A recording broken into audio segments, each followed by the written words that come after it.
La palabra Tlamatilistli proviene de la lengua náhuatl y significa principalmente sabiduría o conocimiento correcto. El concepto en la cultura náhuatl.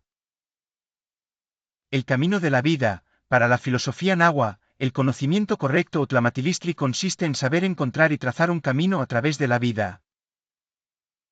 Dualidad histórica. En los primeros diccionarios coloniales del siglo XVI, como el de Alonso de Molina, la palabra se registraba con un doble significado, sabiduría o embaucamiento/engaño.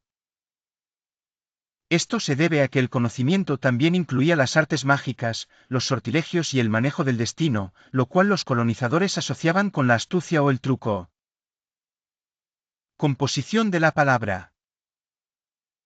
El término está estructurado bajo la gramática náhuatl de la siguiente manera.